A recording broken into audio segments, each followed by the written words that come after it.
살아가는 모든 사람들이 추구하는 게 뭐예요? 평생 추구하는 게 기쁨과 행복을 추구하지 않습니까? 우리가 세상 살다 보면 고통도 당하고 어려움도 당하고 가난도 당하는데 우리들은 정말 우리들만은 나만은 이러한 고난과 고통으로부터 해방되기를 멀리 떨어져 있기를 간절히 바라는 것 존재들이 바로 우리들이라고 말씀을 드릴 수가 있습니다. 그리고 이 세상에 머리 두고 사는 사람들한테 다 물어보세요. 다 기쁨과 행복을 얻기 위해서 수많은 노력을 했고 노력을 해왔다고 이야기를 할 것이라고 저는 100% 장담을 합니다. 어떤 이들은 명예가 기쁨을 갖다 줄 줄 알고 또 어떤 이들은 돈이 최고의 기쁨을 가져다 주고 자기들을 행복하게 만들 것이라고 생각하고 명예를 얻기 위해서 돈을 얻기 위해서 정신없이 설치고 있다는 것을 우리는 잘 알고 있습니다. 그리고 또 어떤 사람들은 육체적 쾌락이나 지식이 권력이 명예가 기쁨을 줄 것으로 믿고 그것을 손에 넣기 위해서 최선을 다하는 것을 우리는 우리 주변에 보고 있습니다. 사랑하는 성도 여러분, 그러나 이 세상 어느 곳에서도 우리가 원하는 참 기쁨과 그것으로 인해서 얻어질 수 있는 참 행복은 없다라고 하는 것을 우리는 알아야 된다라고 하는 것입니다. 우리 인간이 어떤 인간들입니까? 하나님께서 선하게 만드셨는데 아담과 하와가 에덴 동산에서 하나님의 말씀에 불순종하고 나서 죄악이라는 것이 우리 모두에게 들어와 있다라고 하는 것입니다. 그래서 죄악된 본성을 지닌 우리 인간들이 아무리 애쓰고 노력한다고 해도 이 세상에 참 기쁨과 참 행복을 얻을 수가 없다고 저는 분명하게 말씀을 하고 있습니다. 아마 젊은 사람이 이런 말하면 웃기고 앉았네 그렇겠지만은 살 만큼 살아보니까요 이 세상에 우리가 그렇게 찾아다니던 기쁨 행복은 없는 것이다 라고 이렇게 결론이 내려지더라고요. 오히려 여러분과 나의 마음속 깊은 곳에서는 실망과 좌절감만이 팽배해 있다라고 말씀을 드려도 틀린 말이 아니라고 저는 생각을 합니다. 그러나 우리 인생이 참 기쁨을 얻는 비결이 있다고 저는 오늘 아침에 여러분들에게 말씀을 드리고 싶은 것입니다. 인간이 얻을 수 있는 참 기쁨이 뭘까요? 그 참 기쁨은 바로 기쁨에 대는 기쁨의 근원이 되시는 분을 우리가 만나면 돼요. 기쁨의 근원이 누구예요? 기쁨의 근원이 바로 오늘 가나 혼인잔치에 참여해서 절망적인 신랑의 집을 포도주를 만들어 주시는 것으로 위로해 주시고 소망을 주신 예수 그리스도다라고 하는 것입니다. 그래서 우리가 예수를 나의 구주로 살아계신 하나님의 아들로 믿고 영접하고 세례 받는 길, 그것이 바로 우리가 기쁨을 얻고 그 기쁨으로 인해서 행복을 누릴 수 있는 비결인 줄로 믿으시기를 주님의 이름으로 축원합니다. 그래서 오늘 본문이 제가 지금 말씀드리는 이 말씀을 엄연히 뒷받침해주고 증거해주고 있다고 저는 확실히 믿습니다. 그래서 본문을 통해서 우리 연약한 인간들에게 참 기쁨을 주시는 주님과 만나는 시간이 되기를 주님의 이름으로 축원합니다. 여러분들 제가 서두에 말씀을 드렸죠. 우리 기독교는 종교가 아니다. 그러나 종교라고 부른다고 하면 그 앞에 true religion, 참 종교다. 거기에다가 기쁨과 행복을 주는 종교다. 이렇게 제가 말씀을 드리고 싶은 것입니다. 그렇다고 하면 우리 기독교가 어떻게 해서 남들이 그토록 원하는 그 기쁨을 통한 행복을 주는 그런 참 종교냐, 기쁨을 주는 종교냐라고 하는 것을 제가 오늘 세 가지를 통해서 여러분들에게 말씀을 드리려고 합니다. 오늘 이 본문을 보면요. 예수님이 공생애를 시작하면서 첫 번째 어디에 가셨어요? 예수님께서 가나 혼인잔치에 참석했다라고 하는 것입니다. 예수님이 기쁨의 잔치인 혼인 예식에 참여했다라고 하는 그 스토리는 우리에게 많은 교훈을 주고 있다라고 하는 것을 알아야 됩니다. 여러분들 우리가 기독교 그러면 중세 시대로 돌아가 보면요. 그 기도하고 수도하는 사람들의 모습을 한번 그려보세요. 어때요? 뼈만 앙상하게 남은 금욕과 고행의 종교가 바로 기독교다. 이렇게 생각하는 사람들이 없지 않다고 저는 말씀을 드릴 수가 있습니다. 왜 그렇습니까? 기독교는 본래적으로 생명과 기쁨을 지향하기 때문에 반대로 인간들은 금욕하고 고행을 하려고 노력을 했다라고 하는 것입니다. 그런데 그것이 전혀 그렇지 않아요. 여러분들 이사야서를 보게 되면요. 이사야 선지자가 뭐라고 말씀했는지 아세요? 이사야서 51장 11절에 보게 되면 이 이사야가 선포한 말씀이 있습니다. 그 머리 위에 영원한 기쁨을 쓰고 즐거움과 기쁨을 얻으리니 슬픔과 탄식이 달아나리라. 아멘. 우리가 예수를 통해서 하나님을 만나면 우리 머리 위에는 영원한 기쁨을 쓰고 즐거움과 기쁨을 얻고 슬픔과 탄식은 다 도망가 버린다라고 하는 이 감격에 찬 예언이 구약 성경 이사야서 51장 11절에 기록되어 있다라고 하는 것입니다. 사랑하는 우리 예수라는 교성도 여러분, 우리 기독교의 진리는 인류에게 속박 대신에 한없는 자유를 주시는 줄로 믿으시기 바랍니다. 우리가 예수님만 믿고 하나님의 자녀가 되면 이 세상의 모든 죄악의 구속으로부터 자유케 된다라고 하는 것을 우리는 알아야 됩니다.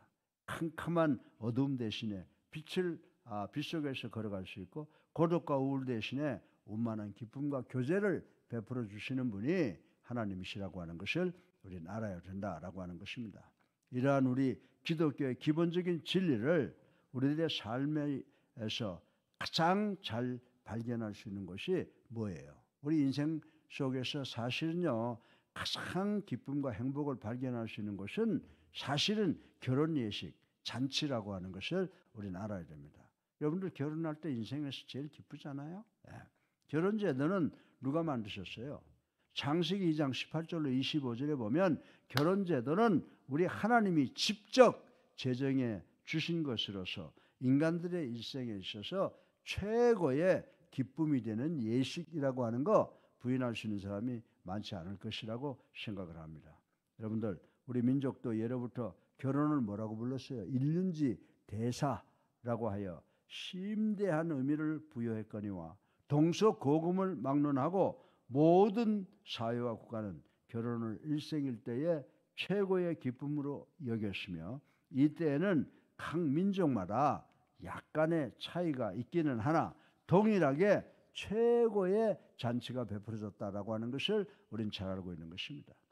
우리의 구세주 되신 예수께서도 당신의 공생애를 막 시작하시면서 최고 기쁨의 자리인 행복의 자리인 결혼잔치에 참여하시어서 그 자리를 가장 인생에 있어서 중요한 것이라고 하는 것을 몸으로 시사하시고 빛내주셨다라고 하는 것을 생각을 해볼 수가 있습니다. 사랑하는 성도 여러분, 이것은 하나님께서 제정하시고 축복하신 결혼을 예수님께서 인정하시고 예수님께서 그 인간을 대표해서 결혼 가정을 와서 축복으로 당신의 공생애를 시작했다라고 하는 것을 우리는 생각해 볼 수가 있습니다. 아울러 예수님께서 친히 참여하셨던 가나 호린 잔치는 예수께서 신랑의 몸으로서 참여하실 마지막 날 하늘나라에 가면 우리도 결혼 예식을 하게 돼 있어요. 천상에서의 결혼 예식을 우리에게 상기시켜 주시는 예표라고 말씀을 드릴 수가 있습니다. 그래서 데살로니가 전서 4장 16절 17절에는 이 세상의 마지막 날에 예수께서 다시 오실 때 재림하실 때 성도들은 어떤 모습으로 예수를 맞이할까요? 성도들은 신부의 신분으로서 신랑 되신 예수님을 맞이하게 될 것임을 예언하고 있는 스토리다라고 이렇게 생각을 할 수가 있습니다. 어떤 사람이 또 아니라고 하는지 모르지만은 제가 보고 여러 군데 역사적 사실을 보고 저는 그렇게 생각을 하고 있어요. 이때는 주님께서 친히 신랑 되시고 죄에서 속죄함을 받은 여러분과 나를 포함한 모든 성도들이 신부가 돼서 공중 결혼 예식이 베풀어질 것을 그려보고 있습니다. 그 모든 성도들은 주님과 함께 천국에서 영원한 기쁨을 누리며 살게 되는 줄로 믿으시기 바랍니다. 그래서 이 세상 살면서 좀 어렵더라도 그것을 바라보고 우리가 기쁨과 행복을 누려야 된다라고 하는 것을 말씀을 드립니다. 두 번째로 예수님은 가나 혼인잔치에서 기쁨의 상징인 포도주를 직접 만드셨다라고 하는 것, 여기에 또 중요한 의미가 있다고 생각을 합니다. 여러분들, 우리가 포도주 그러면 우리는 술 이렇게 보지만은 여러분들 시편 103편 전도서 이런 데를 보게 되면요, 성경을 구약에서 그렇지만 포도주는 기쁨의 상징으로 등장하는 것을 볼 수가 있습니다. 더군다나 물이 귀한 팔레스타인 지방에서는 포도주는 일상 음료수로서 매우 귀중하게 여겼습니다. 제가 경험을 했어요. 제가 우리 김현준 한양대학 설립자님을 모시고 샤미리 수상의 초청을 받아서 이스라엘에 갔거든. 1984년에. 갔더니 포도주를 그냥 물같이 그냥 갖다 나와서 막 목마르면 마시고, 아주 포도주를 술이 아니라 음료수로, 독일은 또 맥주를 음료수로 마시는 걸 보게 되는데, 그것보다도 이 포도주는 굉장히 소중하게 다루면서 그것을 귀하게 여기더라고요. 특별히 이 결혼식과 같은 자리에서 기쁨의 상징인 이 포도주는 굉장히 중요하게 사용이 되고 있는 것을 실제로 경험을 했습니다. 따라서 결혼잔치에서 포도주가 떨어졌다고 하면은 그 책임이 누구에게 있냐면 신랑 집에 있어요. 그래서 신랑의 가정은 크게 당황하게 되고, 심한 경우에는 사람들이 다 떠나버리고 그 신랑 집이 그 사회에서, 그 동네에서 조롱거리가 되기도 한다는 것입니다. 그런데 예수님께서 참석하셨던 결혼잔치 자리에 포도주가 떨어졌습니다. 예, 기쁨의 자리인 결혼식에서 기쁨의 상징인 포도주가 떨어짐으로 기쁨이 흘러 넘쳐야 할 잔치자리에서 기쁨이 사라지고 오히려 사람들의 불평이 터져나오게 되었습니다. 그때 신랑집이 어떻게 됐냐 한번 생각을 해보세요. 그러나 이때에 예수께서 공생의 첫 사역으로 상상하지 못하던 큰 표적을 행하셨다라고 하는 것입니다. 기쁨의 근원이신 예수님께서 물러서 포도주를 만드셔서 다시 기쁨이 흘러넘치는 가정으로 만드셨다라고 하는 것입니다. 그래서 우리가 이 세상에 아무리 여러분들이 인위적으로 기쁨과 행복을 찾는다고 하더라도 그 어디서도 찾을 수가 없어요. 오직 예수를 나의 구주로 살아계신 하나님의 아들로 그분을 만나서 그분을 영접할 때 우리는 인생에 있어서 기쁨을 통한 행복을 얻게 되는 줄로 믿으시기를 주님의 이름으로 축원합니다. 셋째로 마지막으로 포도주는 그리스도께서 중요한 의미가 있습니다. 포도주는 그리스도께서 여러분과 나 모든 인류를 구속하기 위해서 흘리신, 십자가 위에서 흘리신 그 보혈의 상징임을 생각을 해보게 했습니다. 다시 말해서 주님께서 우리를 위하여 갈보리 십자가상에서 쏟으신 보혈은 바로 이 예수 그리스도께서 우리를 구원하시는 보혈로 예표를 하고 있는 것입니다. 그리스도의 보혈만이 죄로 인하여 영원히 죽은 여러분과 나를 포함한 인류를 구원할 수 있으며 참 기쁨을, 참 행복을 상실한 인생들에게 참 기쁨과 행복을 주는 근본이라고 하는 것을 이사야 선지자는 이사야 51장 11절을 통해서 우리에게 말씀을 해 주시고 있습니다. 사랑하는 성도 여러분, 예수님은 이 보혈을 우리에게 주시기 위해서 이 세상에 오신 것입니다. 당신의 보혈로 우리를 구원하시기 위해서 이 세상에 오셨는데, 그것을 가리켜서 우리가 인카네이션, 성육신 하셨다, 이렇게 말씀을 하는 것입니다. 예수 그리스도의 공생애를 시작한 첫 번째 표적을 통해 이를 확실하게 확증하고 있는 것을 오늘 본문이 이야기를 해주고 있습니다. 사랑하는 성도 여러분, 여러분은 예수 그리스도의 그 보혈로 말미암아 여러분의 모든 죄가 씻겼음을 믿습니까? 아멘, 할렐루야. 예. 그 피로 말미암아 참 기쁨을 누리고 계십니까? 많은 고통이 이 마음속에 있지만은 그래도 단 아내와 더불어 24시간을 같이 있잖아요. 절망 속에 빠질 수밖에 없지만은 그렇지만 기쁨을 안고 소망을 얻는 것은 뭐예요? 예수 그리스도의 보혈이 나를 구원했고 내가 예수님의 사랑 안에서 이 모든 것을 극복할 수 있고 그 기쁨으로 행복할 수 있다라고 하는 믿음이 있기 때문인 줄로 믿으시기 바랍니다.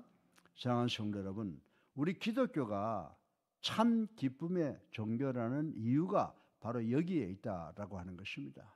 하나님 안에서 기쁨을 누리며 살아야 할 인간이 그 말씀에 불순종함으로 기쁨을 상실하였다가 그리스도의 보혈의 피로 말미암아 참 기쁨의 자리에 다시 들어가게 되었으며 결과적으로 그 기쁨 안에서 모든 성도들은요, 이 땅이 고통스럽고 어렵더라도 천국 가서 우리는 영원히 살 수 있게 되기 때문인 줄로 믿으시기를 주님의 이름으로 축원합니다.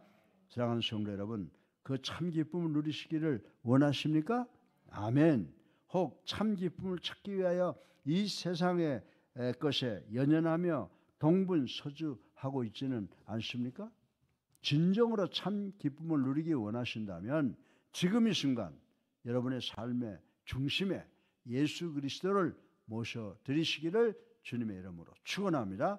그러면 참 기쁨의 근원이 되신 예수님께서 여러분의 삶 속에 항상 기쁨이 넘치게 하시며 아울러 이 세상 마지막 날 우리들을 어여쁜 신부로 맞이하여 완전한 기쁨이 넘치는 영원한 천국으로 인도하시는 주님이 계시다고 하는 것을 믿는 우리가 되셔서 오늘 이 시간, 오늘 이 세상이 여러분에게 아무리 실망과 좌절을 준다고 하더라도 우리는 기쁨의 근원 되시는 예수님을 나의 구주로 살아계신 하나님의 아들로 믿고 영접하고 그분 꼭 붙잡고 나가면 우리가 나가는 길이 시온의 대로가 열릴 줄로 믿으시기 바랍니다. 어려움이 있어야 기쁨이 오고 행복이 올 때 그걸 더 우리가 만끽할 수가 있는 거예요. 예수 그리스도께서 여러분과 나를 천국에 입성하게 하셔서 혼인잔치를 통해서 천국의 행복한 생활을 제공해 주실 것을 믿고 오늘도 힘차게 살아가시는 여러분 되시기를 주님의 이름으로 축원합니다. 살아계셔서 우리의 삶을 주관하시는 만복의 근원이 되신 아버지